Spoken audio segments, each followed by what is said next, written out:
evening, everyone. Now, had a couple of board members, but we have a quorum here, and go ahead and call the meeting to order.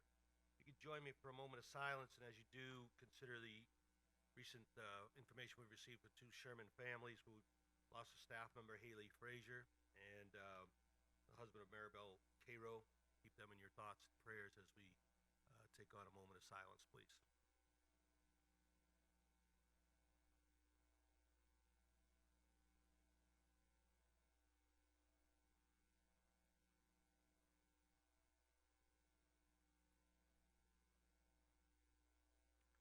Thank you very much. The agenda allows for presentations from the public before the board begins its workshop format. Workshop has two pieces for the board to receive information. One is about the financial audit. The other is about our attendance zone planning. At this point, I've received information from two different folks that wish to address the board, and we will allow that to happen at this time. I would just remind individuals that comments are limited to 3 minutes by board policy. Mr. Morgan has volunteered to track that for us. And we're in workshop. Ordinarily during a board meeting, the board would not respond to anything that's not on the agenda per state law. And then the board can ask questions to clarify anything that might be presented from the public tonight, because if it is on the agenda. So these two folks indicate they're going to speak to Transition 2020. We're in workshop format, so we will receive that report from the staff here shortly. But under the presentation to the public, we'll call forward the folks that have submitted a green form. So if we just go with basic alphabet, Mr. Brown, can we go ahead and start with you? If you come on up here to the mic over here. And I believe your subject is about the Transition 2020? Yes, sir. Great.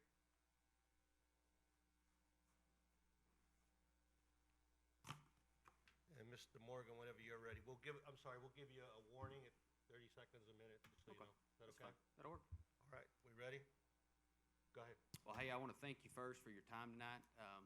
I'm normally not here to speak. I'm normally here being recognized for donations or helping with the school. You know, my wife's involved with the PTA. I'm one of the dads of good students, and then I'm also as a treasurer for the Education Foundation. But anyway, so Transition 2020, November 7th, let's see, I had a meeting at Sorey. I get a text message with the new map. You know, my wife and I live less than half a mile away from Sorey Elementary, and we're told that we're going to be zoned out. You know, never in my wildest dreams did I think that living half a mile away from a school, I'd be outside of the school zone or the school district.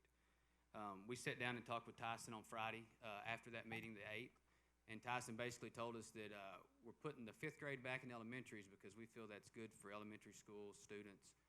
They need to have those peer relationships, and when you break up those relationships, it can have detrimental effects on those students. And so my question was, well, what about the 30 students, or what about the students that you're kicking out of the school that you're rezoning? And I was told that, well, that's just, you know, sorry about your luck. That's kind of what it is. If you don't like it, you know, and Tyson was very nice, but he just said, your remedy at this point is to speak to the board and give feedback. That's what we're here for. And so we attended the zoning meeting. Well, actually, that next Monday, after speaking with the board member that told me if I had a better plan to let him know, he was all ears. I sat down and met with Tyson on Monday. I went through his presentation. I went through the numbers, looked at kind of where all those numbers came from. And looking at that, they're kicking 30 kids basically from 56 to the creek. They're kicking them out of Sorey and into the Wakefield district. And in digging through the numbers, I found out there were 56 students that were transfers that were allowed to continue to attend Sorey Elementary School. Of those 56, or 55, depending on what day you look at the numbers, 28 of those are out-of-district transfers, which are kids that don't pay Sherman Independent School District taxes. 1 minute? Yep. Okay. So, you know, so that's 56 kids are going to get to stay that don't live in the attendance zone. 28 of those kids don't pay taxes to Sherman. You know, my family and my kids do, but we're being kicked out and rezoned to Wakefield.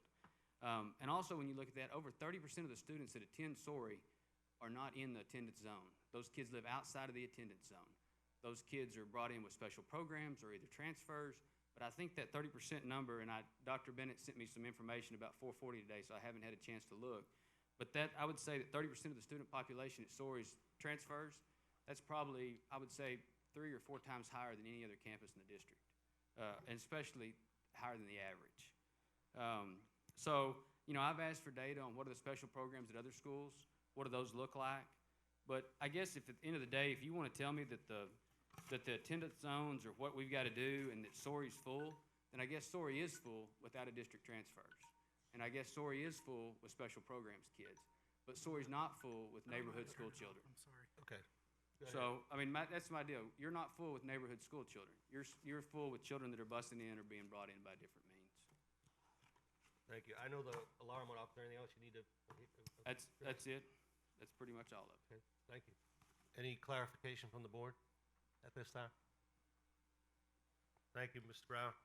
I have, Mr. and Mrs. Plum, am I saying that correctly? Are you both speaking or one or the other, or, okay, come on down, Mrs. Plum. Appreciate it. Welcome. I don't normally do public speaking, and I really hate public speaking, so please We're bear with me. good. Okay. And again, this says transition 2020, so I think you're Correct. speaking, okay, super. Yes. Thank you. Okay. Good afternoon, Sherman ISD board members. My name is Ashley Plum, and I'm the mother of a kindergarten student at Story Elementary. I appreciate the chance to speak today to discuss my concerns regarding the proposed elementary school attendance zones. I wrote an email outlining my concerns last week, so many of you may have already read that, so this will kind of be a reiteration of that. We are currently building a house in Friendship Branch. We specifically chose this area because it has always been our intention to educate our children at Story Elementary. I attended the community meeting at Story and several other meetings, along with a personal meeting we had with Dr. Bennett, my husband and I. And I was very surprised to find that our new home in Friendship Branch is being rezoned to Wakefield Elementary. I could not understand why we were being made to travel to a different school that is farther from our home when my son had just started at Story Elementary this year. My son already has an established peer group that was established at his preschool, Belden Street Montessori School here in Sherman. With only 30 students from our neighborhood being rezoned, it's highly unlikely that any children from my son's grade will be transferred with him.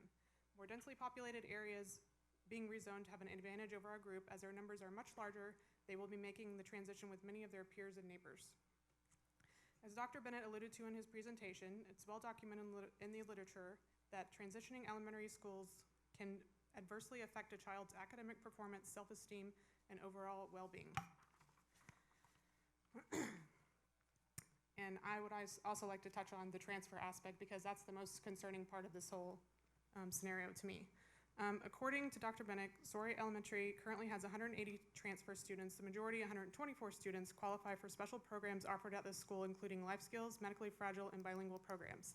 The remaining 56 transfers include both in and out of district. At the community meeting, I asked if any students are currently attending Story would be eligible for transfer back to Story if they were zoned to Wakefield. I was told no. According to the current transfer policy, in-district transfers are only approved for the following reasons: special programs, health, or safety. However, out-of-district transfers have no restrictions. I find this policy to be extremely unfair. Why would students that do not live in Sherman, whose families do not pay taxes in Sherman, be allowed to transfer into the district? Why would they be allowed to attend a school of their choice, while my child, who currently attends Story and lives 2 miles away, not be eligible for transfer? I believe that my child should be allowed to attend Henry Story Elementary for the remainder of his elementary school career. It has been brought to my attention that the rezoning plan in 2008. 30 seconds. Okay. It has been brought to my attention that the rezoning plan in 2008 allowed for elementary students to be grandfathered in and remain at their schools for the duration of their elementary years. Why should our small group of children not be given the same opportunity? To displace these children at such a critical point in their development and academic career is not in the best interest of our children. Is that all? Yes. We good? You're good. Good. Thank you very much. Any clarification or questions from the board? Thank you very much. You did fine. Thank you. Appreciate it.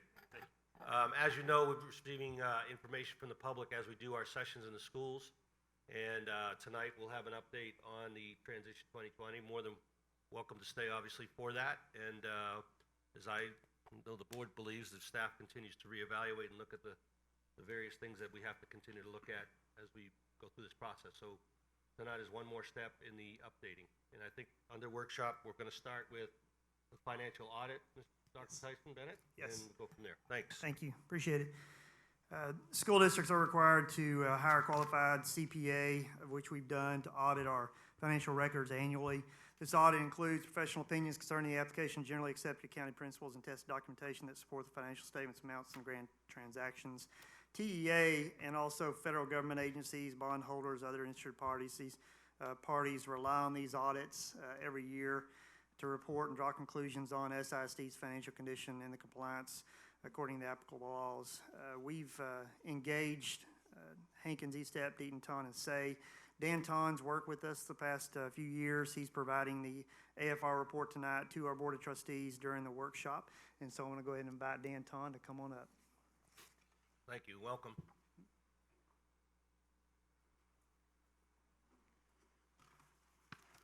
Board of Trustees, Dr. Hicks, it's a pleasure to be here tonight to talk to you about the audit and go over the results of the audit. I think you'll be pleased with the results. The audit went very well. Excuse me. We began the audit back in June, and then we're here again in September, late September, and wrapped up all of the reporting. We didn't have any issues during the audit.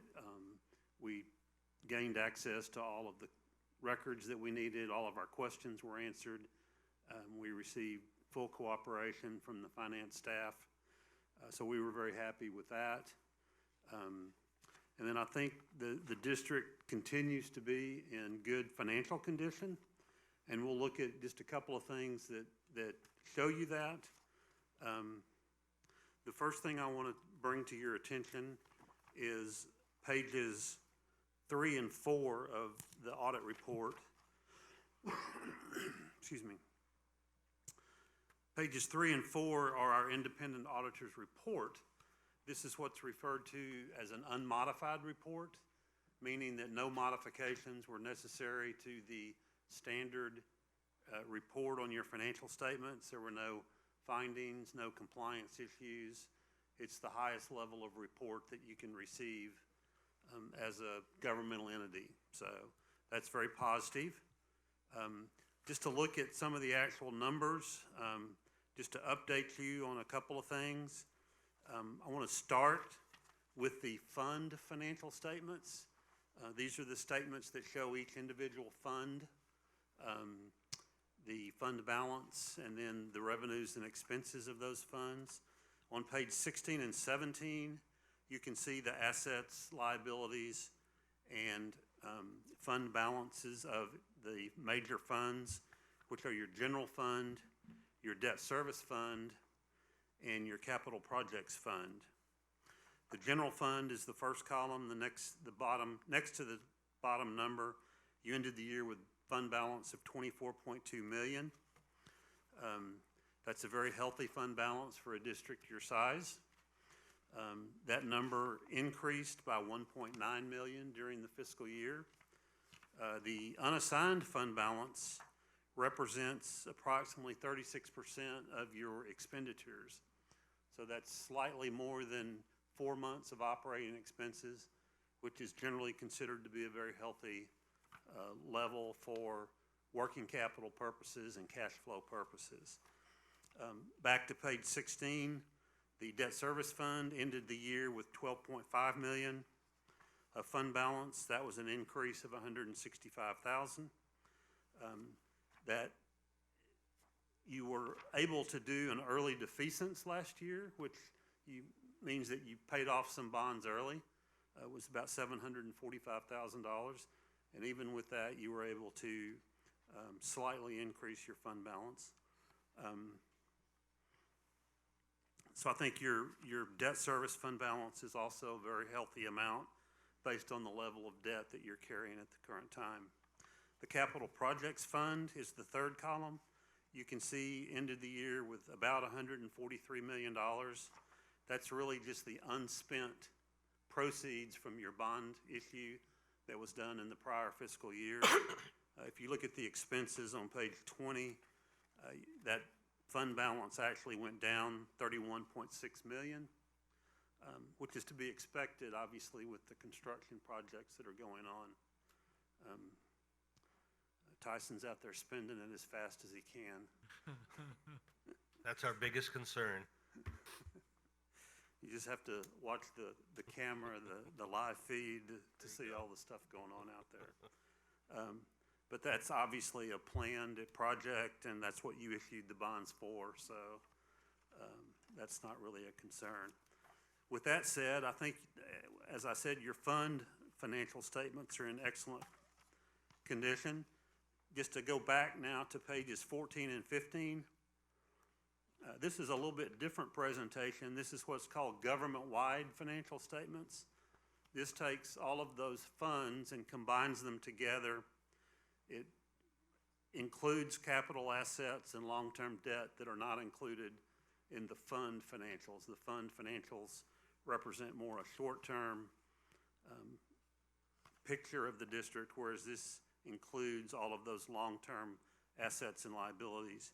You can see the bottom number on page 14.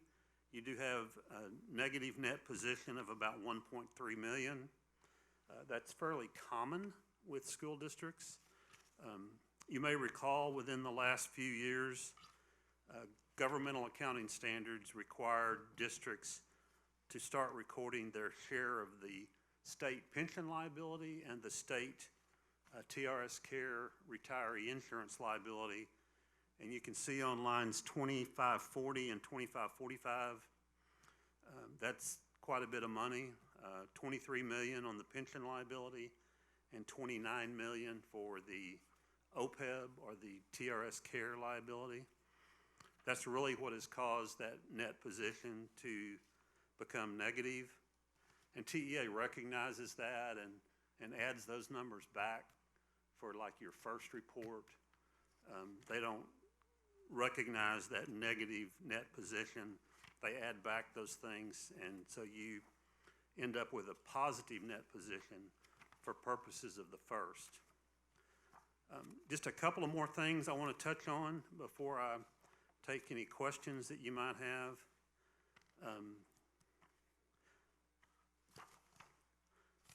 Pages 78 and 79 are a schedule that shows your taxable values and delinquent tax balances. You can see that your appraised value continues to go up at a healthy clip. You went up from 3.1 billion to 3.25 billion. So that's another positive indicator for the district. And then finally, I want to just touch on the compliance and internal control reports that begin on page 85. Again, these are required because of your participation in both state and federal grant programs.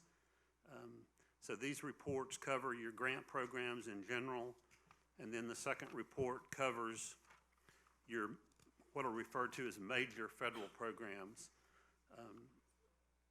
Each year we select certain programs to test as major based on a rotation and a size situation. For this year, the federal programs that we looked at as major were your IDEA Part B special education program and your Head Start program. There were no findings related to any of that, no internal control issues, and that's reflected on pages 90 and 91. There was a finding last year related to the pledged collateral by your depository bank was slightly less than was required for several days. The district implemented a corrective action plan, which was successful, and the district deposits were fully collateralized throughout the year for this current fiscal year. So again, I think it's a very positive audit, and the results are very good, and I'll be happy to try to answer any questions. Questions from the board? I would just, our healthy fund balance of a few months that you spoke to is good. You also know we're in transition with a couple of schools and what we're doing. The administration's been very intentional with that in the last year or two. Can you comment about our position from what you've seen in our books, whatnot? Well, I think I think the administration is planning correctly. You know, you're building up a little bit of fund balance, but when that new high school opens, you're gonna have an increase in expenses. Sure. So I think they're planning for that and correctly factoring that into your current budget. Thank you. This also represents this workshop component. We have an action item on the consent agenda later this evening for the board, but it's also a hearing for the public. Does anybody have questions of the auditor at this point, or the audit report? Okay, thank you. Hey, Tim, just one comment. I wasn't sure our local media heard. What level was that audit? Did you say we got? You talking about the audit report? Yeah, It's an unmodified report, which is the highest level of that's, report yeah, that I you just can want to make sure receive. our local media heard that and, Thank you very much. Thank Appreciate you. it. Thank you. And we'll move on to the transition 2020.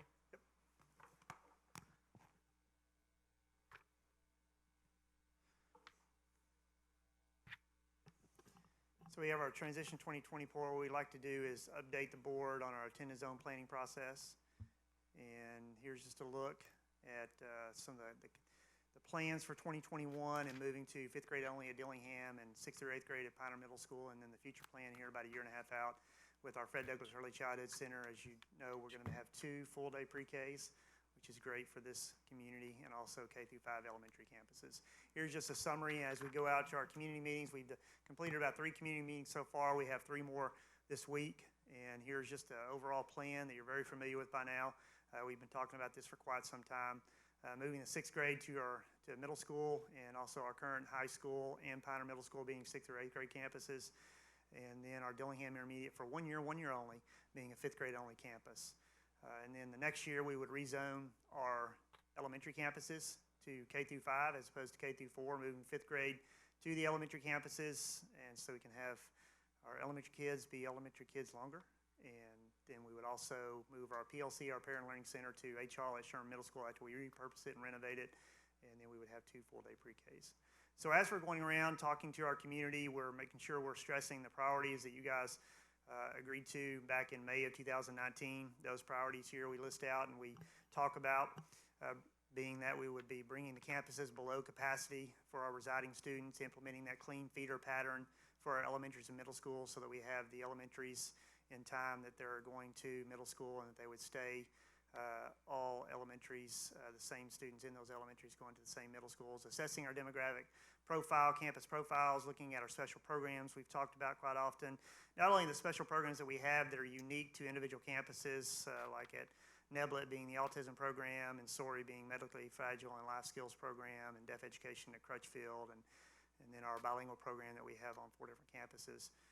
Making sure that we're looking at and assessing those programs as we rezone the district, and also our socioeconomic status. We've talked about that also quite often.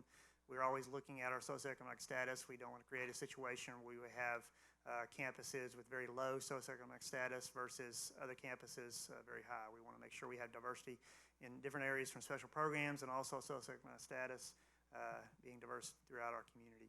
Using those natural boundary lines, we talk about major roadways, railroads, utility easements. We don't have a whole lot of waterways, but in situations where we can use those, creeks, things like that, we will do that.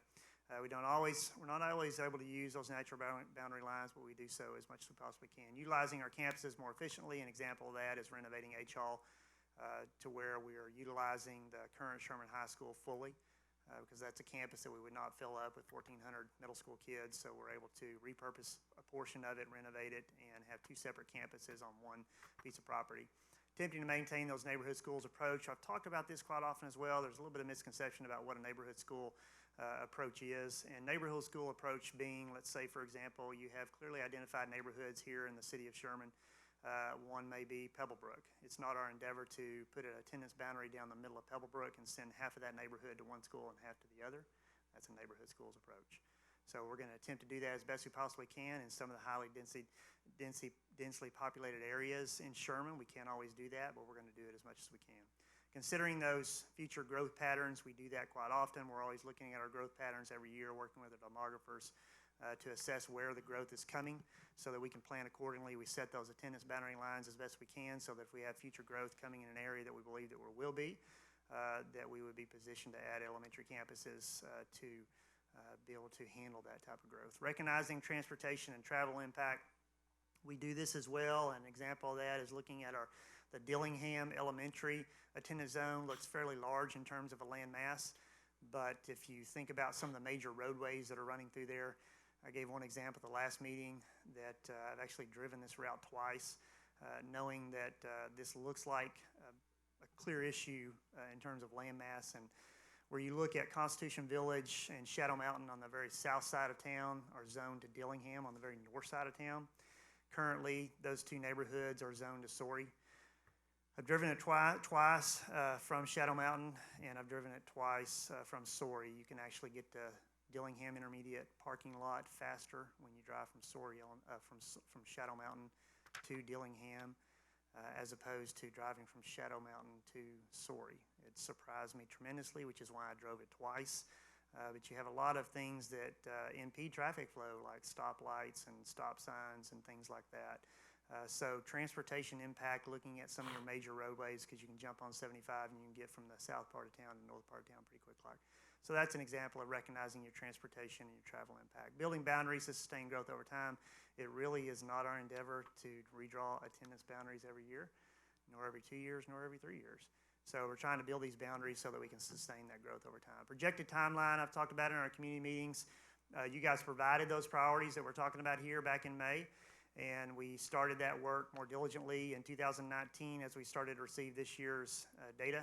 Our administration started to work through those plans, the plans that you see behind me here, developed, provided to the school board. School board endorsed those plans to go out to the community. And so once we started taking those community plans or those plans out to the community, then we started gathering feedback, answering questions at the meeting. We're trying to gather all the feedback we can in these community meetings, bring them back to you. You've already have a whole set of information that we either receive at the community meetings or we've been sent by email asking to provide this with our feedback. We'll be sending it to you after our third community meeting this week, which would be the 6th community meeting overall. Then we will punch go on a video and also other resources to help those who are not able to come to the community meetings. We had some questions early on as to why aren't you putting this information out on social media and also our internet site. If we did that, then you'd have a lot of folks not coming to the meeting. They would look and see what the plans look like, draw their own conclusions, and not come to the meetings and ask questions or offer feedback. And so we're trying to get as many folks as we can to the community meetings. Then we're going to, as I mentioned, punch go on the video and also our other information like what you see behind me. Folks will be able to look at it online, and then they'll be able to ask questions. They'll be able to provide that additional feedback, and we'll get that additional feedback to you guys. We'll then continue to review the information we get from community meetings and also the feedback we receive after that, and then the board will consider those new zones, and the plan is for on December 16th to make a decision and take action on the proposed zones. So I've put here what are our top 10 questions. We get a lot of questions, but most every question really revolves around some of these top questions. The questions being, when and what schools are you rezoning? Why are you rezoning in 2 phases as opposed to over 2 years as opposed to all at once? Why are we rezoning is a common question that we get. What are you attempting to do when you redraw those attendance boundary lines? Why are you moving my neighborhood to another attendance zone? We get that question, and that's really unique to the neighborhood. And as I've said this before, rezoning is very personal. It impacts neighborhoods in different ways. One piece or segment of line that you draw will impact one neighborhood one way, and it'll impact the other neighborhoods in a different way. So we get that question quite a lot. Will schools be over capacity after rezoning, and you'll be required to set portables? It's our intent to get us below capacity. We'll redraw the lines, and then we'll work on other areas, other measures, like looking at our transfer guidelines, looking at our special programs, things like that. We'll work to get us below capacity. But we're living in a community that being over capacity is eventually going to happen across our elementary zones. It is really the target area for the future where you're going to see additional growth, and we're going to either make those decisions as we have elementary schools that are over capacity for a prolonged period of time, we're gonna have to make a decision on whether to put portals at those facilities or go after additional, or talk to our community and propose additional capital projects to build more elementary schools. So we'll be making that decision over time as growth comes, because we know it's coming. Will we consider transfer requests? Our plan is to continue considering transfer requests. We're going to be looking at our transfer policies and guidelines and determining how we need to change those to address capacity issues. Yes, we will continue to provide transportation. We do so 2 miles and beyond from each elementary campus. Will special programs be provided at all schools? Yes, they will. Special programs will be provided at all schools, and then the special programs that are unique to individual schools, we'll continue to provide those as well. What day and time will school start? We have that question a lot about our calendar. We are going through the calendar process right now. We are talking about 2-tier staggered start times at our community meetings as well. So those are common questions. All right. So I provide that information to you guys and to ask if you have any questions, or if you'd like to make any comments, any feedback that you may have to the process now that we're well into it with our community meetings. So, We have questions from the board or staff? Question. yes. Is there a way to achieve the district's goals without rezoning? No, there's not. Whenever you add another Sherman Middle School, and whenever you add or repurpose another campus to being elementary, you must draw lines for them. You have to create a zone so that you can populate that school. So any school that brings on another campus, you have to rezone to draw a line to have a catchment area for that school. Tyson, this rezoning reminded me when I was in elementary school. A lot of the lines seems familiar, except for instead of parent, kids are going to Neblet. Is there a similar to what it used to be? I mean, that's been a long time ago, but it seems similar. Yeah. Well, it's really not our intent to change up the lines by a vast amount. We're really guided by that capacity. And so I would say if you look at the zones, it looks fairly similar, but yet if it moves just a few blocks, especially in some of the densely populated areas, it impacts a lot of folks. And so any moving of the lines, and the lines have to move. And I'd say the greater change is going to be in the Dillingham zone, where you have a large campus. We're going to populate it probably initially at about 800 kids, and it's taking in a large land mass. But I'll tell you, that's a land mass, at least in the southern part, that's looking to receive a lot of growth over time. And so we'll probably have to address that zone with either additional portables at some of those campuses, or looking at capital projects in the southern zone, and probably also even the area up towards the northwest part, Austin Landing, some of the areas there. We're seeing growth all throughout the city, and so we're just going to have to watch that. But I would tell you, I would agree with you that some of the lines really haven't changed a whole lot, but any little change whatsoever is going to impact some folks. Other questions? I just have a couple questions. You mentioned this, but I think I'd really like to have you clarify it. The board's been informed of this for some time, and we've had great intention as to what we're doing. And I know that's always been our intention to put all this information out so that folks can be aware of it before the board takes any action. So could you just speak to what you said about another session? We're halfway through, and then we're going to put information out, just to be, in this case, brutally clear. Right. So we've been very strategic. We planned all along to do what we're doing right now, and we were very intent on trying to get folks at the meetings. It's so much better to talk face-to-face. I appreciate the folks that are here tonight meeting face-to-face and coming to provide the feedback that they've brought. That's the whole intent of the community meetings. It's about feedback. So the two individuals that came up here tonight, I've talked to, and I appreciate them providing feedback. We need more folks providing feedback, not sitting back with their concerns without voicing those concerns. I believe the board and what we heard all along is that we wanted to do the boundary lines with the most cautious intent, expertise that we can in working through all the priorities that we had listed out, make sure that we stick to those priorities. And working with Templeton Demographics has been a great asset as well. They're very experienced in attendance zone boundary work. So we were really determined to do that. And then what you also said is get feedback get feedback and bring that feedback to us. And that's what we've been doing through the 3 community meetings that we had. We endeavor to do that in the next 3 community meetings. And then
And then, you have a number of questions, that top 10 questions, but it seems to me, number 2 might be worth commenting on. We were looking at doing all this at once, and then I think you and Dr. Hicks and others got a grip of yourself and realized maybe we couldn't do it, I don't know. But could you just comment on why we've gone to a 2-year window?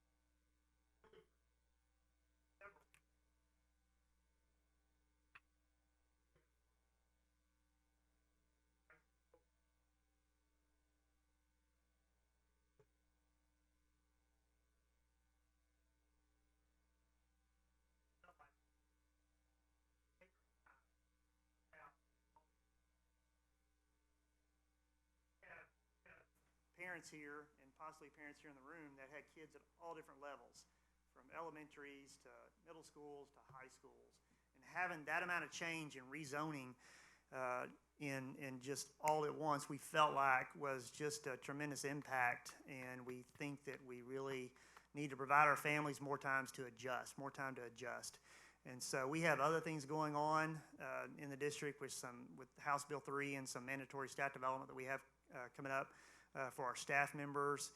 And we have full-day pre-K. That's a huge transition to 2 full-day pre-K campuses, which is going to be wonderful for our community. But with all the things going on, we really felt like we needed more time. But we also knew, first and foremost, that we needed to impact and address our middle school level, our 5th grade through 8th grade immediately, because of the capacity issues that we're seeing at Dillingham Intermediate and Piner Middle School, with both those campuses over 1,100 kids, pushing 1,200 kids. And I believe what we're doing here with staging this out over 2 years is going to immediately benefit our 5th grade through 8th grade, our intermediate and middle school. And then we're going to give a little more time for families to look at these attendance zone lines at the elementary level, and to have about a 1.5 year look before we start with the new attendance zone boundaries. And then lastly, number 8 and 10 on your list, transportation and school start. I don't know if it was a full 2 years ago, but a long time ago, we looked at making that change. People asked us to wait till this time. We had so much going on. Do you feel, I know right now it's about zones and transfers and all that, but have we adequately spoken to transfers and school start times that have come up in these community meetings and whatnot?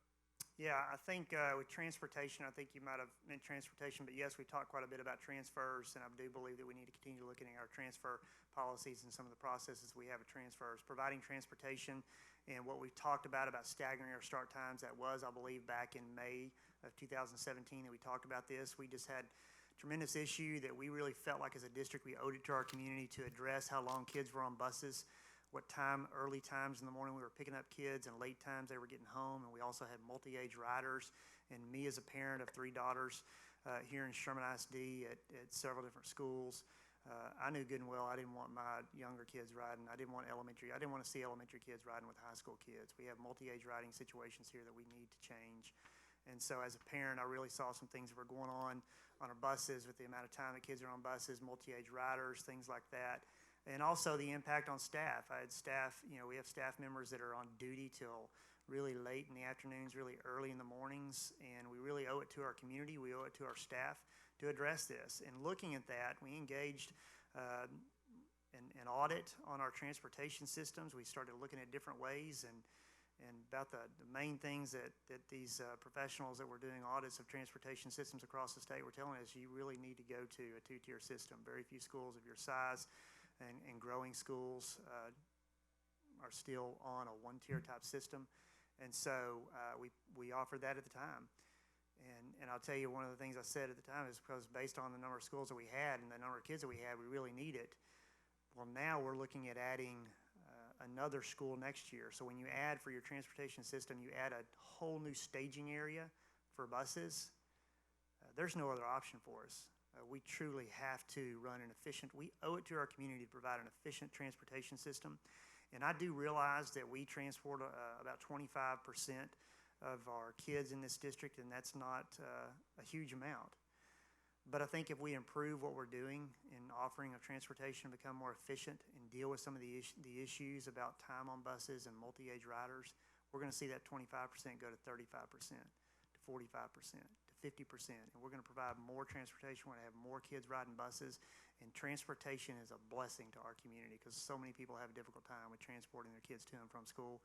Moving to a two-tier system, staggered start time is truly necessary. Thank you. Anything else from the board at this point? Workshop? Okay. Well, our next item is to go into close. Do I have a motion? So moved. Second? Second. All in favor, aye. Aye. Opposed, nay. The board will go into closed session and reconvene close to 6:30, I think is our goal, to be back in public session. Thank you.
Good evening, everyone.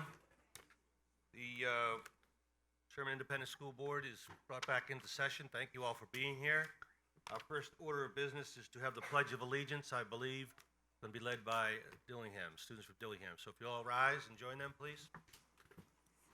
This evening, we have the Dillingham Student Council to lead us in our U.S. and Texas pledges.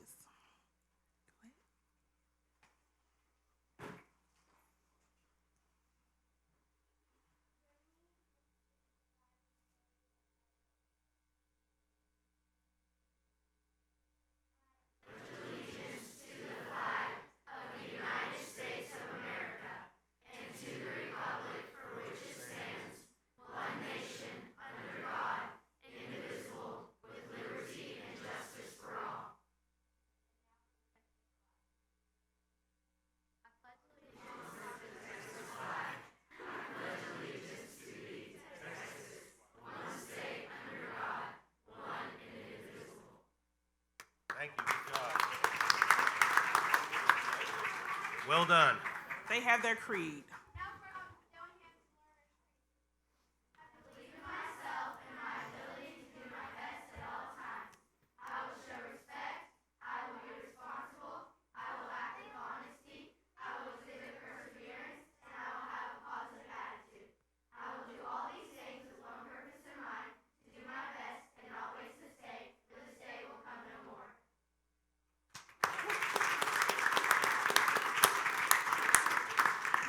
Well done. Thank you.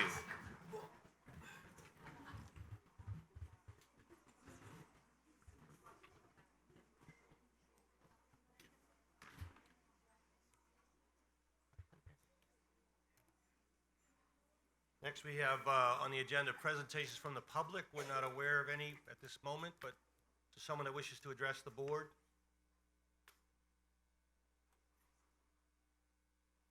Okay, seeing none, we'll have the superintendent's report.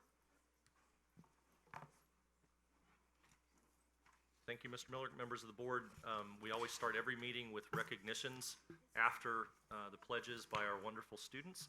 So I'll turn it over to Ms. Simpson for our recognitions. Thank you. This evening, we're going to start with our staff recognitions. We have Ms. Katie Flippin from Neblett Elementary. She is our Elementary Teacher of the Month. Come on up.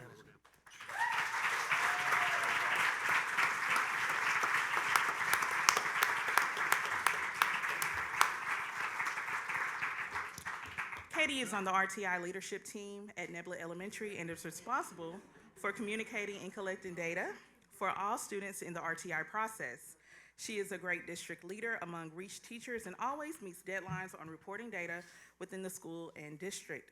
She is involved on her campus and strives to be the best at what she does. She is the Teacher of the Month because she truly cares about her job and wants the best for each student at Neblett Elementary. Congratulations.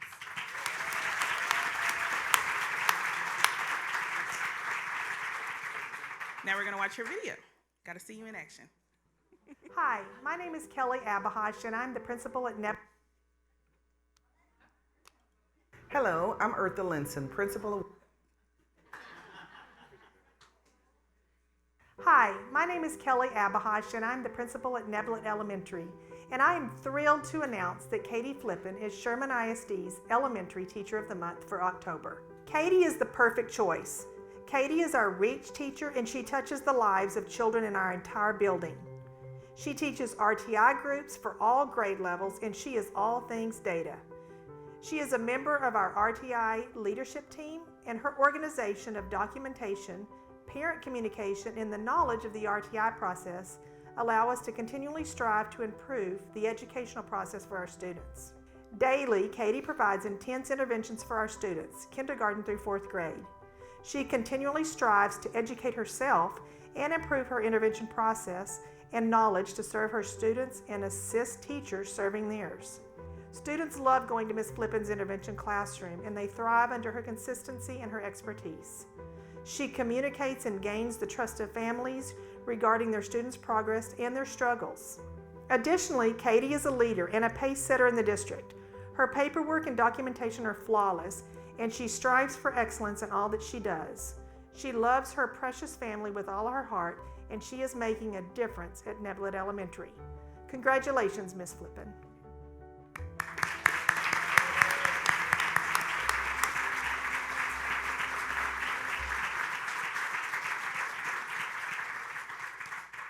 Next up, we're going to have our secondary teacher of the month, Miss Allie Petrick from Sherman High School.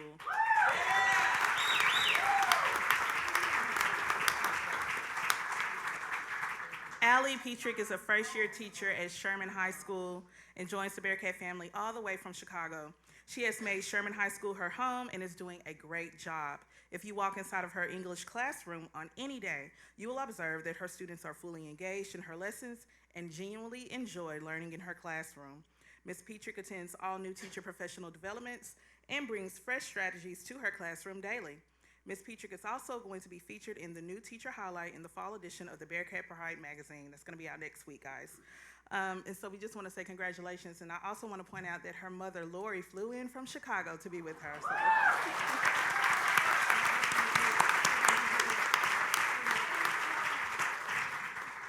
So we're going to look at her video now. Hi, my name's Jennifer Politti. I am the proud principal of Sherman High School. We are so excited that Allie Petrick, aka Chicago, was picked as the secondary teacher of the month. Allie comes to us from Chicago as a new teacher, not only in the profession, but to Texas. We have welcomed her with open arms. Our students absolutely love what she brings to the classroom. She has a certain aspect about herself, which we call the it factor. So the it factor is somebody that gets it. She understands our students. She's able to relate to them. She's able to help every one of our students, not only in the classroom, but in extracurricular, be able to maximize to their best abilities. Allie has stepped up and has taken over our freshman cheer program. She has elevated the self-discipline in our students through the program as well. One of Allie's attributes is her ability to work with her cohorts through the English department, bringing new thoughts, new ideas, and new ways to the classroom. Congratulations, Chicago. We are so happy that you are part of the Bearcat family.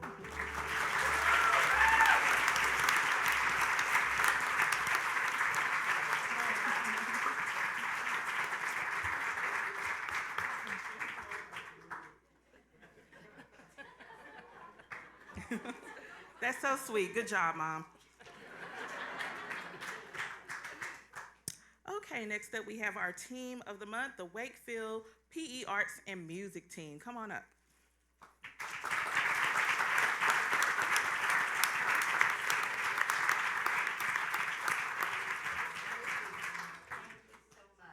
This team works hard to ensure students are supported in all areas. Not only do they work as a team to create unique experiences for our students, but they create programs and events throughout the year to enhance student learning. They also work to support students in tutoring and interventions. They intentionally pull in academic vocabulary into their lessons to enhance student learning throughout the day, and any free moment this team may have is filled with students tutoring students or doing one-on-one tutoring lessons with them. Due to this team's hard work and dedication, Wakefield has hosted several events such as Walk for Fitness, Kids Heart Challenge, 4 musical programs throughout the year, Field Day, cultural field trips, and much more. Congratulations to Sarah Tavs, Dustin Hensley, Marianne Russell, and Charleston Boyd on being the team of the month.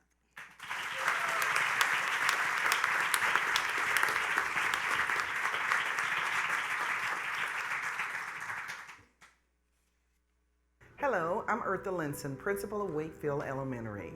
I am proud to announce that our PE, art, and music teachers have been chosen the team of the month. Our PE, art, and music team are a fabulous team. They work together to make things happen on the campus. One of the best things that they do is to work with clubs in the mornings. Every student at every grade level goes through their clubs. They study music theory, art history, and they're also learning how to take care of their bodies in PE. Those 3 teachers not only see every student, but they go and support the teachers in the classrooms. They make sure they're using academic vocabulary.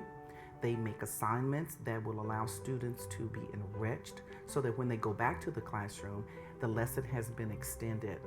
Our PAM team organizes programs for music. They also organize art shows for parents to participate in. Our PE teacher is fabulous at creating an adventure for parents and students when we do the Heart Challenge for Kids and also when we do Walk for Fitness. We are so proud to have our PAM team represent us in the district.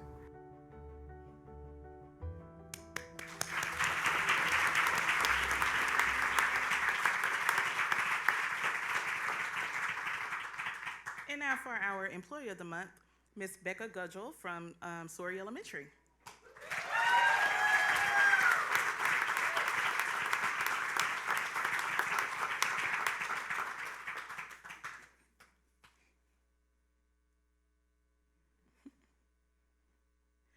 Becca is a great employee on the campus and serves as the campus tech specialist. She is known to stay late, come in early, and even on the weekend to ensure that technology is set up and running for the staff. She has been instrumental with technology integration in lessons, and she always has a positive attitude and is willing to help a staff member or student at any time.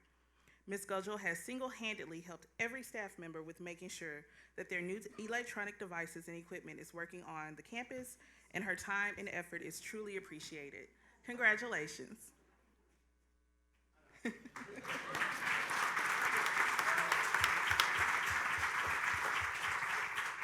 Hi, I'm Stephen Traw, principal of Story Elementary, and we are very excited to announce that Becca Gudgel, our technology specialist, is SISD's Employee of the Month. Mrs. Gudgel is working all the time. Technology never stops, and neither does she. She is known to stay late, come early, and even come on the weekend to ensure that technology is up and running for the staff or to help with a technology integration lesson. She always has a positive attitude and is willing to help a staff member or student at a moment's notice. Mrs. Gudgel is part of the PLC implementation team. She works with the campus administrators and the instructional coach to plan and implement our PLCs. She is learning the DDI process and is an active participant in all of our grade level PLC meetings. Mrs. Gudgel assists teachers with running data reports and has been instrumental in ensuring that the staff are familiar with all of their new devices so that they have the confidence to utilize technology in the classroom and especially with students. Mrs. Gudgel has also taken the lead in creating a robotics club at Story and has secured several of the kits via writing grants and getting donations. She facilitates weekly meetings with the robotics club and has practices and has scheduled several competitions for our students to participate. Mrs. Gudgel serves as a technology mentor to our new staff members. She also coaches staff members by training them to use new devices or programs and assisting them to find troubleshooting techniques to help fix their issues, and helps teachers to integrate student technology into their curriculum, lesson plans, and activities. Congratulations, Mrs. Gudgel. We're very proud to have you as part of our team.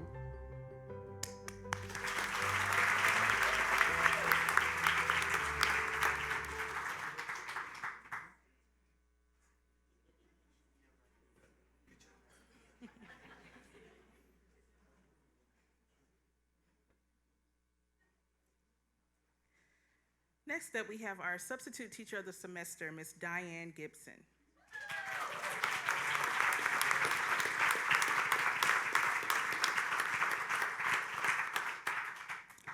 Now, Ms. Gibson retired from Fairview 4 years ago after serving there for more than 26 years as a kindergarten teacher. She missed it so much that she returned as a long-term sub in September and had the unique opportunity to work with groups of her students she had when they were kindergarten the year right before she retired.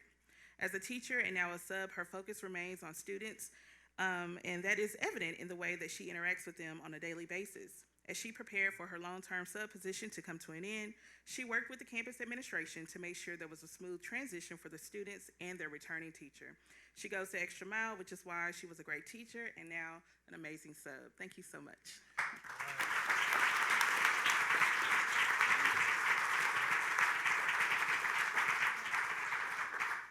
And now for our community partner recognition, we have Reverend Lisa Perkins here from Covenant Presbyterian Church. I think she also has members of her board. We have Bert Garcia, John McGinn, Kathy Clayton, Marianne Donovan, and Donna Cullum, and Lorena Murphy here with us this evening. How you doing?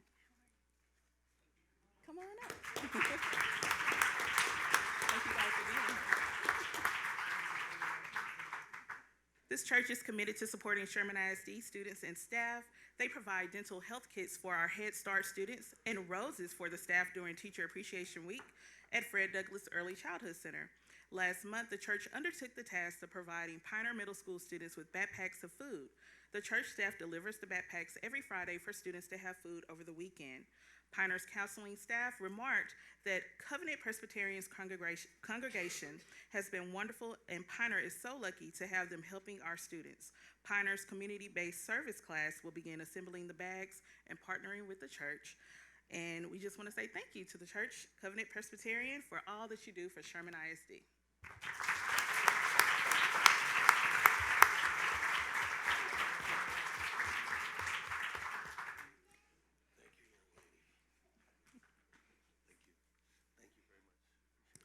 And now we're going to move to our student recognitions. We have Innovation Challenge students from Sherman High School. You guys, come on up. Don't be shy.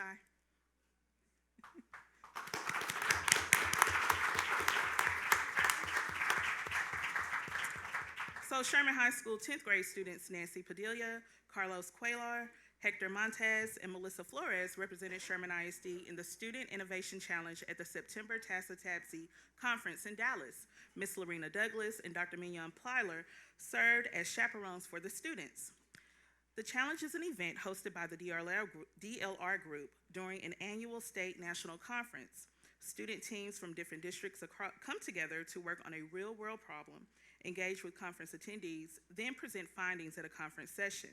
Sherman ISD was one of 3 districts invited to participate in the Student Innovation Challenge this year. The challenge follows a process that includes a student workshop at the district, kickoff dinner at the conference, real-time research and learning, and finally, a presentation session during the conference. This year's challenge examined the concept of assessment and how it can be improved. Sherman ISD students collaborated with students from Plano ISD, Carrollton Farmers Branch ISD, and those were the other 2, sorry. The Innovation Challenge participants presented their research and findings to an audience of 250 administrators and board members from across the state of Texas. Congratulations, students.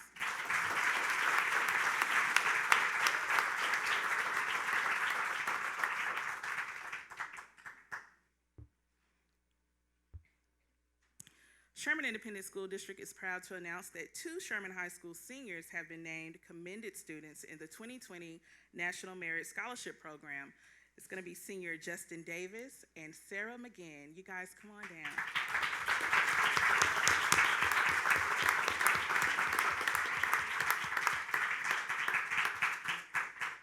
These 2 received a letter of commendation from the National Merit Scholarship Corporation, which conducts the program. They placed among the top 50,000 scores of more than 1.5 million students who entered the 2020 competition by taking the pre-SAT. Congratulations to you both, and we'd like to recognize your parents, Rance and Tammy Davis, and Sarah's parents, John and Susan McGinn.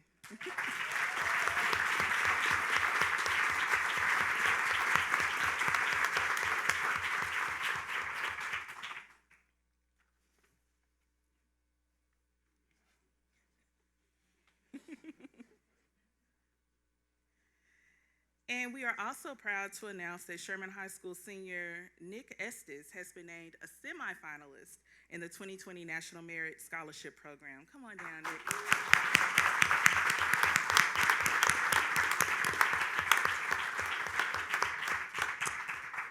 This year, Nick is the only student in Grayson County to receive this distinguished honor from the National Merit Scholarship Corporation.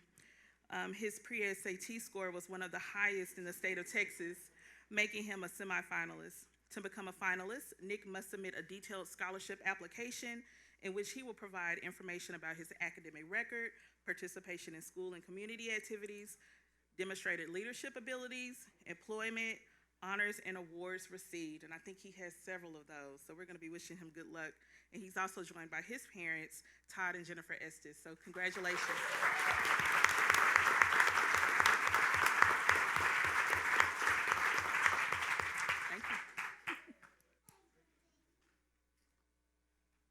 And as always, we are proud to showcase student work during this portion of the meeting. as we highlight the Sherman High School AV production program. This evening's video celebrates how student organizations are giving back during the month of November.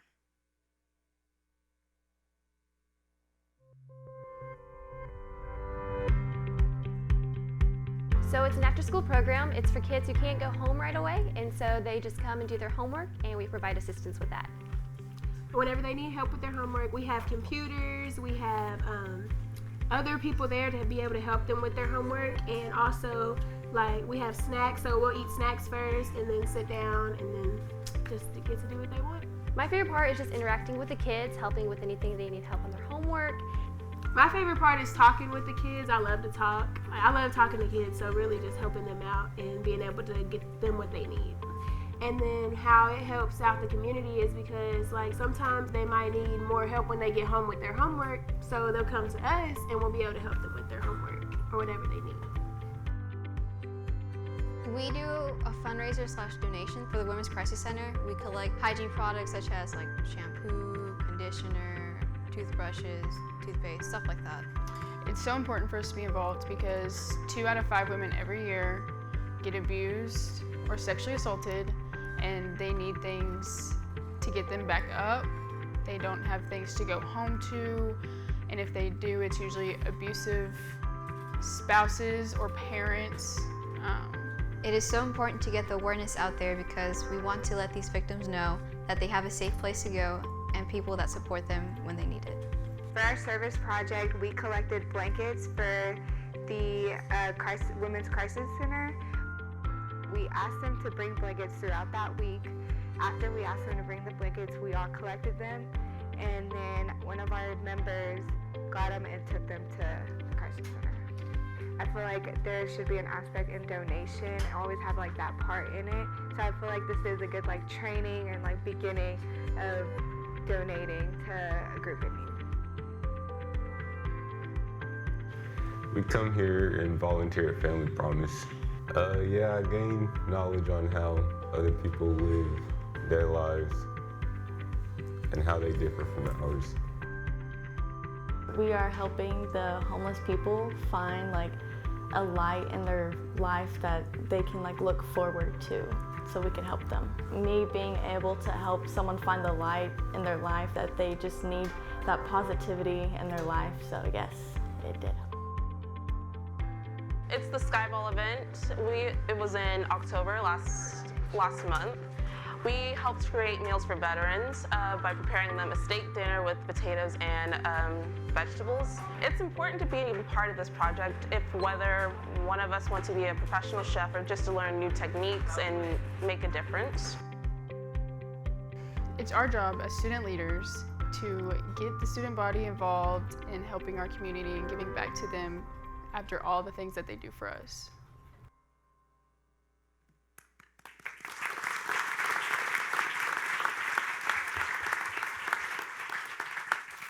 And at this time, we'd like to highlight our gifts to the district.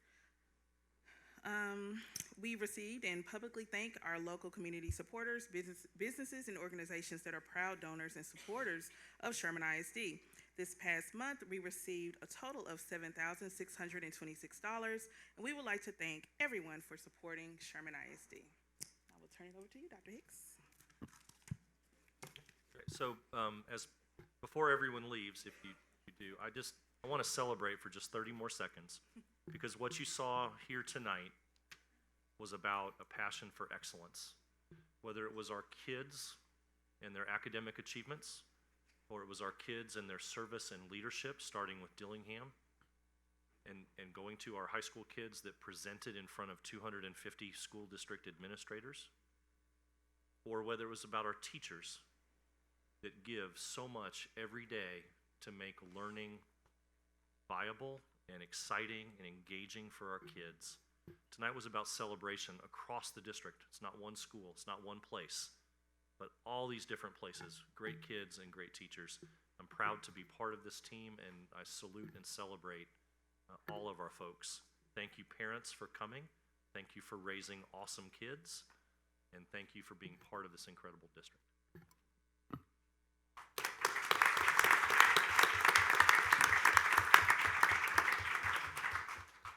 Thank you. Our next agenda item deals with curriculum and instruction. I'm sorry. So we do want to introduce our two middle school principals. This is very exciting as we open a second middle school. So Ms. Porter and Ms. Pacina, if you guys would come up.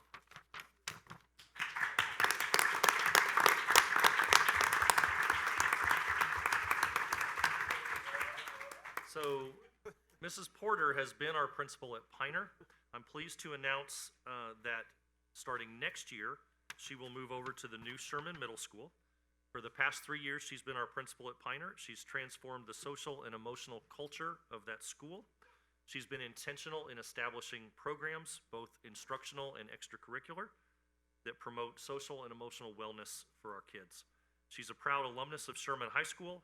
She's served our district for 26 years in a number of different positions, and I'm very excited that she's taking this new role at Sherman Middle School. Congratulations, Amy.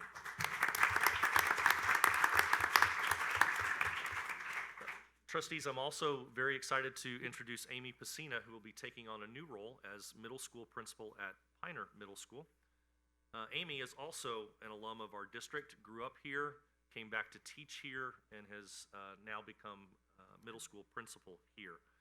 When we started interviewing for this position, our staff said a couple of things were very important characteristics of the new principal. They wanted a relationship builder.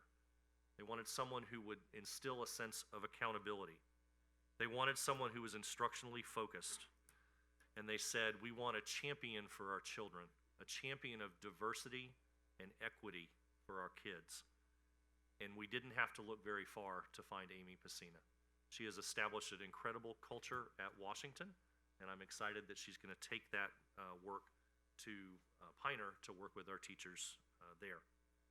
So very officially, Amy, so let me just do the official. She served as principal of Washington, where she's transformed the campus into one of the top performing elementary schools in Sherman ISD. We've recognized Washington Elementary year after year for high performance and the incredible work that they do. She's excited to transition to the secondary level as principal at Piner and will continue building Bearcats with the same momentum that she's maintained while leading Washington. She's a graduate of Sherman High School, received her bachelor's from the University of North Texas, and her master's in educational administration from Southeastern Oklahoma. She's been on our team for 17 years, and we're excited that you're going to take on the new role. Congratulations.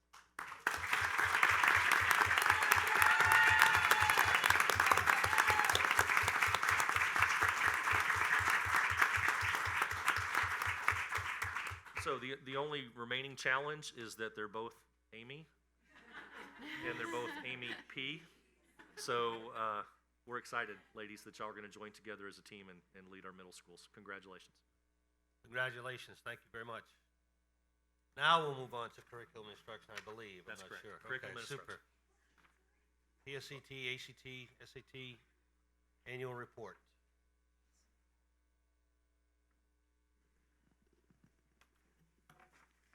All right. Good evening, board. My name is Jennifer Politti. I am the proud principal of Sherman High School. Oh, clicker, that's me.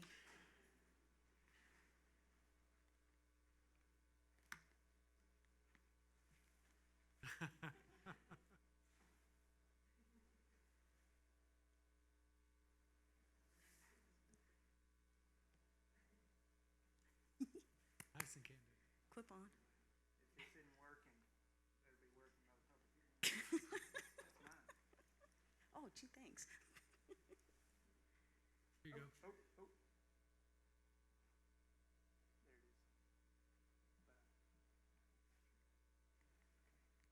There it is. That's great. Good, I can go past that. No worries, You wanna that's do- okay. That's okay. Tyson, do we want to do your presentation first, or is there something that, Yeah, you can do it. Can I do it?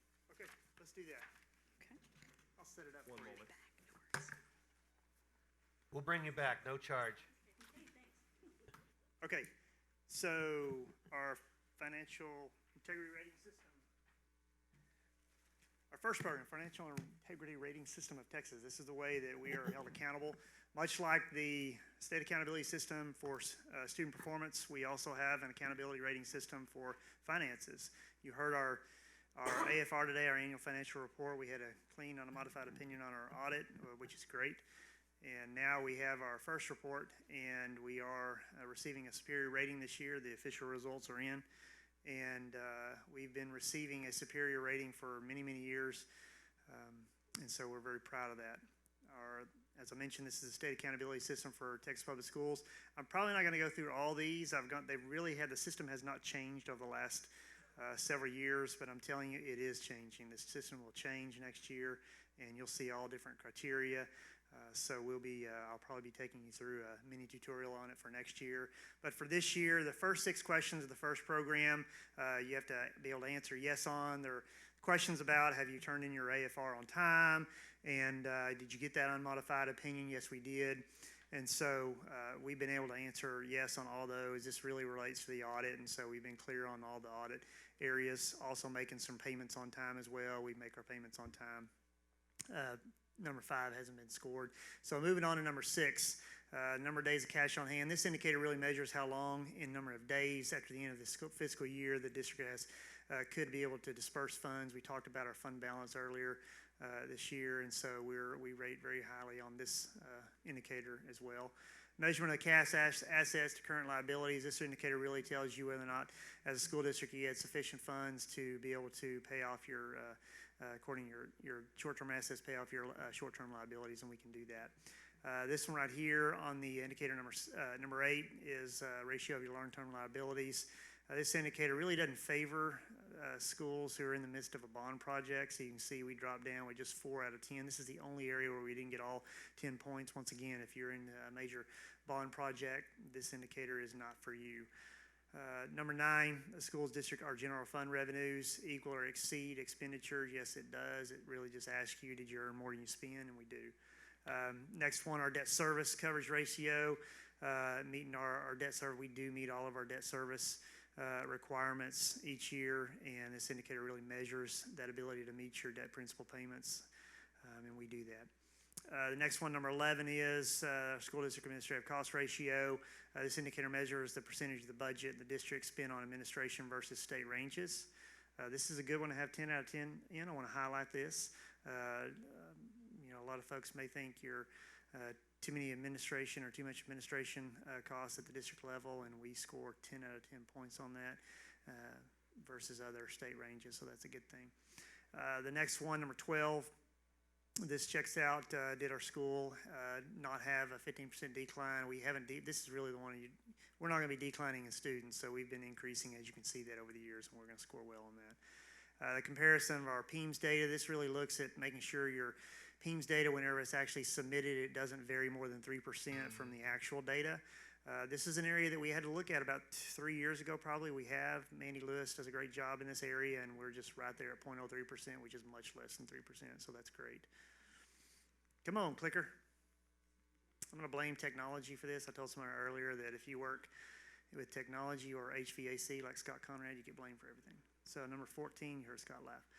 Did the external independent auditor indicate AFR was free? We've already talked about this. Yes, we are free of any kind of issues on our audit. Did we receive and adjust a repayment schedule for more than one fiscal year? We're answered a yes on that. There is no adjusted repayment schedule, so we got that. Other things you have to do is you have to post your superintendent's contract. We do that. That's a requirement. You also have to publish information about the school board in terms of how much funds you're reimbursed for on trips, things like that. That's a requirement. Any outside compensation you have to fund, those are zeros. And then we just give you a summary of that report. So that's it. Great job, huh? Superior rating. We did quite well. Superior. Very good. Yeah, thank you. I appreciate it. Is that it? It is a public hearing. This is considered a public hearing. On the agenda, is there any question from the public for Dr. Bennett? Seeing none, thank you, Dr. Bennett. Thank you so much. Appreciate it. You might have said this earlier, but how long superior rating been running here in Sherman? I did not say that, and since Ms. Politi was not ready, then I didn't have this out. I had it out and ready, so I will tell you. Here it is. So, sorry. Might want to go slower. No, that's okay. Your glasses to look at. I don't need glasses. And so We have received in all the years back to 0203 superior ratings in all but the 2009-10 year, and it was an above standard. We had a pass 1 year, but that was when they were only doing pass-fail, so that is 1, 2, 3, 4, 6, 7, 8, 9, 10, 11, 12, 13, 14, 15, 16 out of 17 years. On that. Great. Yeah. Thank you. Thank you very much. Appreciate it. You ready, Mr. Whitenack? Is, facility ready, or? We got it? You got it? Okay. Try it one more time. Curriculum and instruction. PSAT, ACT, SAT. Okay.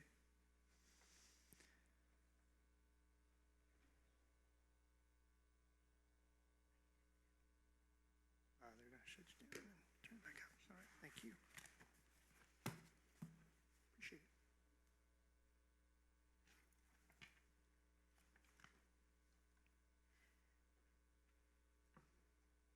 I can do it that.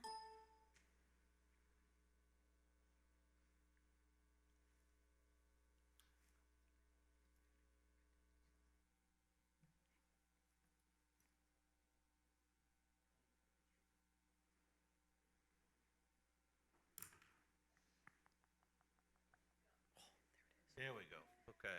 Thank you. All right.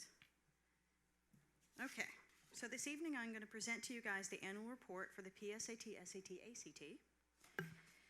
All right. We are committed to providing opportunities for all our students and preparing them for college and post-secondary readiness. There are 3 tests the students have the possibilities or options of taking in their career. First, they're going to start off in their sophomore year. All sophomores will take the PSAT, and select juniors will take the PSAT. Then when they move to their junior year, all juniors will take the SAT test. And then students will choose by choice if they choose to take the ACT, and I'll get into more examples of what that looks like.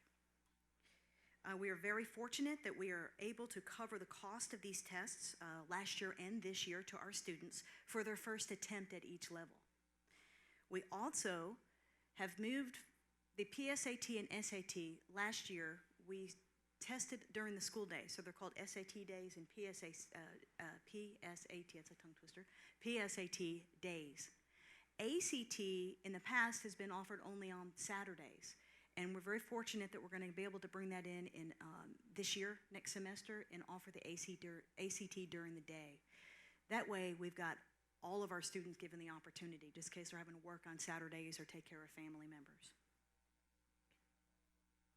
Okay, what is the purpose of the PSAT? The PSAT is offered, just to remind you guys, for 10th and 11th graders.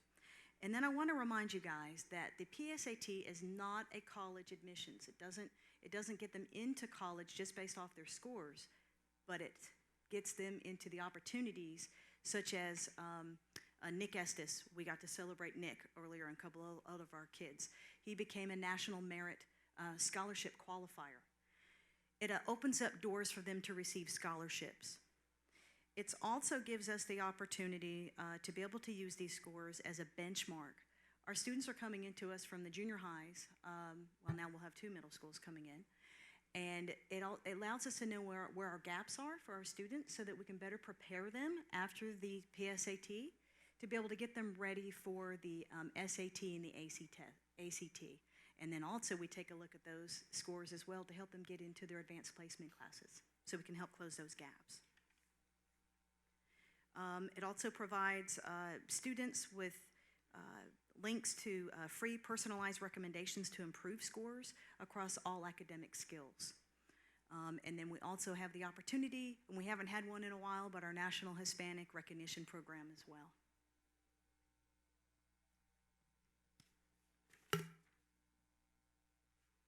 Okay. What does the PSAT benchmark score mean? So what you're looking at right now, is those on our scores, that is the national norm for 10th graders and 11th graders. That's the national norm for the students that take it for reading and writing and also for math. So what the important thing for us to know here is that if we hit these averages, then we're we're looking at the benchmark from the PSAT helps us predict a 75% likelihood that our students will do well in their first year of college. 75% of our students will do well in their first year of college. Here's our scores. And what I'm showing you here is a comparison from 16, 17, and 18. Our 2019 scores will not be until next month.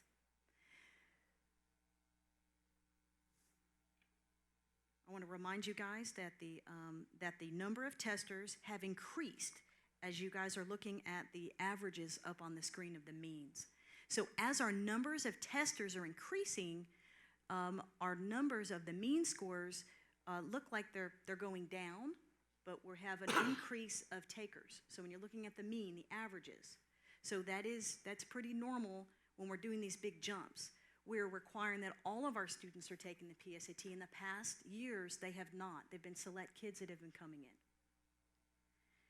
We have better data from these benchmarks coming from all our students being exposed to the PSAT earlier in their high school career, which gives us targeted instruction and better preparation for their post-secondary readiness exams.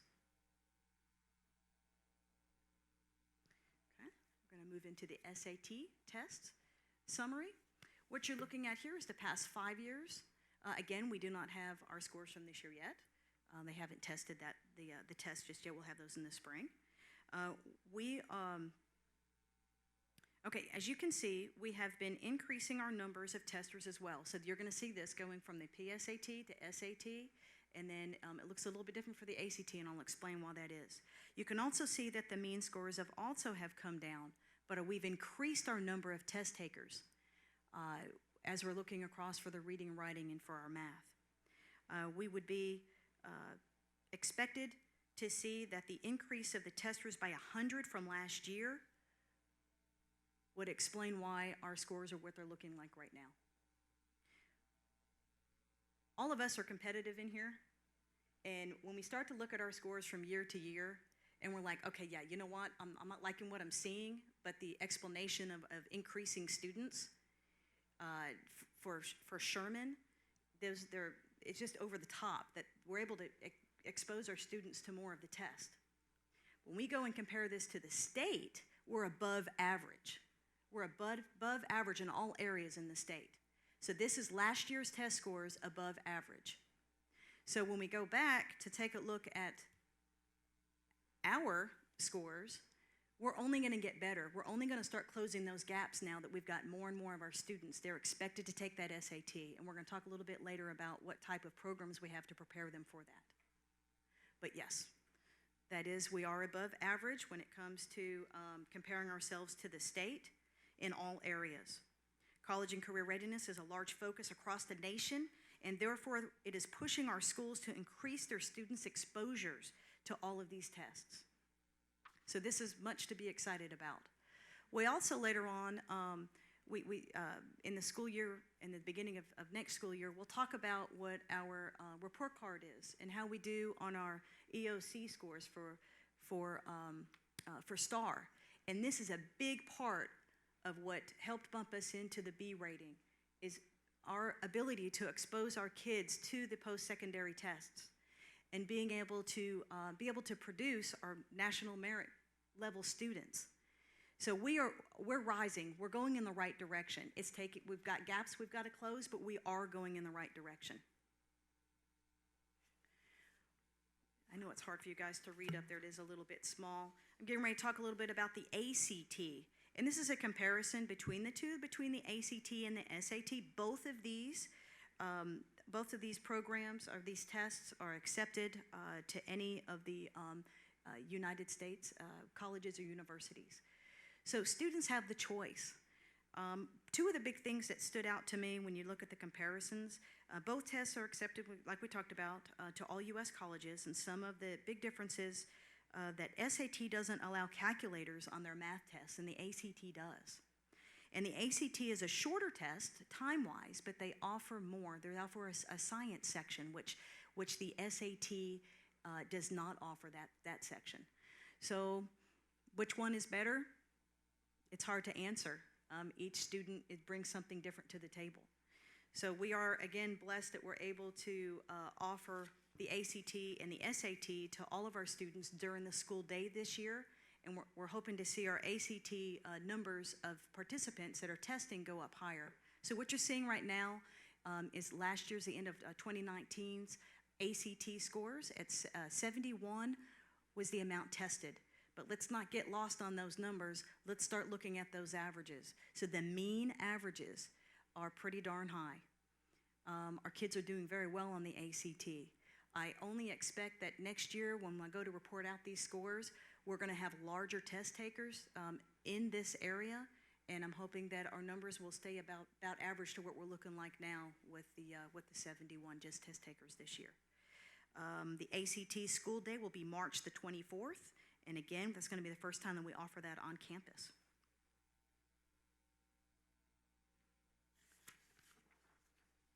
In order to help prepare our students in the pathway when they come in from the middle school and we're getting them ready in their 9th grade year, they take that PSAT their sophomore year, and the first time that they'll see a test at that caliber. This year coming up in the course guides for the 2020-21 school year, we'll be offering a course that will provide the opportunity for our 10th graders as an elective in exploration, in exploring their options available in high school, higher education, and the preparation in the professional world in order to establish both immediate and long-range personal goals, which include learning test-taking strategies and college entrance exams. So they'll have the option to take that during their course guide selections. Next month, when our PSAT scores are released, we will look at pulling out the top percentage of our students, and they will become a superintendent scholar. And that opens up doors for them to receive special classes after school and in a superintendent's scholar academy through the summer to prepare them for their junior year of the PSAT that will allow them for the option to become like Nick Estes and becoming a national merit semifinalist. Through that program, not only just through the Superintendent Scholar Program, but through the other parts of our program for all the students that have taken the PSAT, we also offer the Khan Academy. And Khan Academy is an approved curriculum from the state that is online and also face-to-face that allows them it teaches them strategies for the test. So they're not just going in blind with what is 2 + 2. They're actually learning the strategies on how to take the SAT test. And then, once they've mastered their summer program with us, we move them into a more intense study program, which is the Princeton Review. And it's more of a workbook style. We like to differentiate how we give our instruction to our students. Some learn better off online and some will learn better face-to-face. Any questions? Questions? Brad and I are taking notes because Okay. our daughters are taking it. That's so okay. I thought You we can might have come some board visit. members Come who were visit me. interested in that data. Okay. So, Yeah. so on the, and it's purely selfish, so is the Khan Academy information available to students now? It's online. It's online on our webpage. Okay. I'm sure they brought it home to you. Yeah. I'm sure I they did too. realize it's not a big deal, but I would be curious. The ACT dropped 71 test takers, almost half. But Yes. there It was any offered on thought about all that? Saturdays. That's the single. That's thing? it. Okay. Yep. Because we offered the SAT during the school day, and kids opted, and we paid for that, they took that instead. Yeah, that's what I was thinking. Okay, cool. I would like to commend you getting all students involved in it. I think it can offer them direction with what do they want to do with their lives. And, college is not the right solution for every child. But I think every child should have the opportunity to go and take these tests and give them directions for their lives. I commend you for getting that going. Do you have any discussions with the students about the decision? I know everybody takes the SAT, but the ACT for some can mean a higher percentage score based on their strengths and weaknesses. Do you have any kind of guidance offered for students on the decision of which test is better suited for their skills? Yes, our counselors have those discussions, but we're starting to push that into the classroom so the teachers, that the senior level teachers, the junior senior level teachers, feel more comfortable having those conversations as well. It's been a lot of years since they took theirs, so when they have those conversations, where they're not just waiting to come in and talk to the counselors, because there is a pro and a con between the two, and the teachers are going to be able to give them the guidance to which one they feel like might be best for them. Else? Wonderful to have you come before us and speak about the educational issues of the district Thank you. and not be busy with the things of the past meetings. Thank you very much. Thank you, guys. Next up is the consent agenda. Does anybody wish to pull anything out as it's presented? Seeing none, we have a motion to accept the consent agenda as presented. So moved. So move. We have a second. Second. Questions, concerns? All in favor, aye. Aye. Opposed, nay. Passes unanimously. We have no action items under closed. Mr. Superintendent, do you have upcoming district and community events? Yes, so thank you, Mr. Millerick. On December 16th, which will be our board meeting for December, we'll have a number of important topics. Most notably, we are planning for our rezoning approval at that point. So we will continue to do our community meetings this week and then put out information for our public, summarizing all of that and with some potential adjustments based upon the feedback that we've been receiving. Where's our community meeting this week? That's a very good question. This week, At Piner. I know Thursday is at Piner. Thank you. Neblet tomorrow night, Crutchfield Wednesday night, and Piner on Thursday night. At 6 6 p.m. o'clock. 6 o'clock. Right. So that will be our December meeting. I will be sharing with you some articles. I had a request to provide some information on students' use of technology and cell phone usage and our policies around that. So we're doing some research currently on some innovative practices, and I'll be sharing that with you to get your direction on anything in the future that you'd like to see. So that'll be coming by email. And Do we ever ask our principals in our school system on their thoughts and feelings about that as well? Because they're the ones that see that every day. I think that'd be a good source when we look at that information. as part of any process to evaluate, we'll include the views of the people most directly impacted. Yeah, and that's all I have. We received information in our packet. Does anybody have any questions of staff regarding any of that? The regular routine. Seeing none, do we have a motion to adjourn? So moved. Second? Second. Folks want to debate it? All in favor, aye. Opposed, nay. We stand adjourned. Thank you very much, everybody. Appreciate it.